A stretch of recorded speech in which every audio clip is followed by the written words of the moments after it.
Welcome to The Explainer. Today, we're breaking down a segment from Sky News Australia that connects a pretty fiery debate over summer heat waves to a dramatic shift in the political landscape. Okay, let's get into it. So the story kicks off by painting a really intense picture. We're talking about a scorching summer in Victoria. Temperatures are hitting almost 50 degrees Celsius. That's record-breaking heat. And on top of that, you've got dangerous bushfires raging, creating a full-blown state of emergency. It's, a pretty dramatic backdrop for everything that's about to unfold. All right, so here's how we're going to break this down. First, we'll look at a critique of climate change politics. Then, we'll zoom in on a specific idea about naming heat waves. After that, we pivot to some brand new polling data, and this is where it gets really interesting. And finally, we'll try to figure out what this all means for one of Australia's big political parties. Okay, first up, the source comes out swinging with a pretty bold argument, right? The idea is that every single time there's an extreme weather event, it gets snatched up and used as a political tool to push a certain story. Let's dig into what they mean by that. So here's the central claim from the presenter.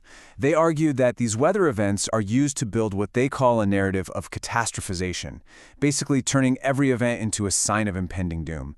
And they frame this argument by pointing out that Australia, only contributes about 1% of global emissions. Now this is where it gets really specific. The source takes that big picture critique and focuses it like a laser on one single idea, an idea that pretty much lit the fuse for this entire debate. So what's the idea? Well, the source points to a campaign from independent MP Dr. Monique Ryan, and her proposal is to start officially naming heat waves, just like we name cyclones. But there's a catch, a political one. Okay, so her logic, as the source presents it, is that heat waves are this silent killer. She calls it a communications failure and argues that if we give them names, people will take them more seriously. The end goal, she says, is to save lives. Well, the presenter's response is, let's just say, not subtle. They come right out and call it bullshit. The proposal is dismissed not as a way to save lives, but as pure political performance, or, in their words, window dressing of the worst kind. And they back this up with a few key points. First, they say, look, people already know it's hot, right? You've got weather apps, you've got the news. Second, naming a heat wave in Australia does nothing about global emissions, where they point to China being a huge part of the picture. Third, the official World Meteorological Organization, the WMO, isn't even on board with this idea. And finally, they argue it's a distraction from what really matters to people, like, being able to afford to run a fan. Okay, so just as we're deep in this climate debate, the story takes a massive pivot. The source connects this whole argument to something much, much bigger happening in politics, and they've got the numbers to back it up. Some brand new polling data that is, frankly, pretty stunning.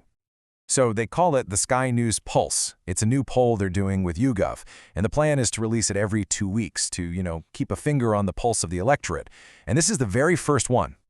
All right, so here's the headline number that just jumps off the page. According to this poll, One Nation's primary vote has shot up to 25%. That's a full quarter of all Australian voters. I mean, that is a huge, huge increase since the last election. And this chart really shows you just how big that shift is. Remember, we're talking primary vote, your number one choice on the ballot. And look at this. One Nation is polling at 25%, while the Liberal Party has slumped all the way down to 14%. Even Labor's taken a bit of a knock. It's a massive realignment. And it gets even more interesting when you split it by where people live. Out in regional Australia, One Nation is way out in front with 35% of the vote. But here's the real surprise. Even in the big cities, they're polling 27%, running a really strong second, just a few points behind Labor. That's a big deal. So you have to ask, what's driving all this? Well, the poll digs into that too. The number one issue popping up is immigration, with a lot of voters wanting to see a big decrease. On top of that, you've got some really rough numbers for the opposition leader. 57% are dissatisfied with her performance. And it's not great for the Prime Minister either, with almost half the country thinking he handled the recent crisis poorly. All right, so let's get to the final piece of the puzzle. What is the fallout from all this data?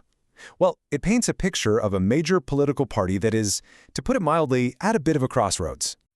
So, according to the source, the immediate reaction inside the Liberal Party is basically panic. And here's why. They're staring down the barrel of a preference reversal. Now, in Australia's voting system, that is a game changer. It means that instead of Liberal MPs counting on one nation's second preference votes to get them over the line, they might actually have to give their preferences to one nation. It completely flips the script. It's a political earthquake. And as the party tries to figure out what to do next, the source points to what they call a very familiar pattern. There's talk of a new potential leader, Andrew Hastie, and right on cue, he's being labeled the most right-wing leader ever.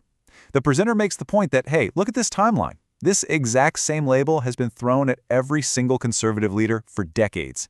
It's the same old playbook. So the final analysis from the source is a pretty sharp critique aimed directly at the Liberal Party. The argument is that they're just looking for a silver bullet, change the leader and hope everything gets fixed. But the source says that's just papering over much deeper cracks. They ask, hey, where's the review of the last election loss? Are they actually listening to voters? And what about the party's machine deep down, the members, the advertising, all that grunt work? The focus, they say, is all on the leader, not the real problems. So what's the big takeaway here? It's really about seeing how a media narrative can connect two seemingly separate things: a very specific, heated debate about climate policy and a massive story about voter frustration and a huge political shift. It's a masterclass in how different issues can be woven together to tell a story about where the country's head is at, which leaves us with one final question to think about.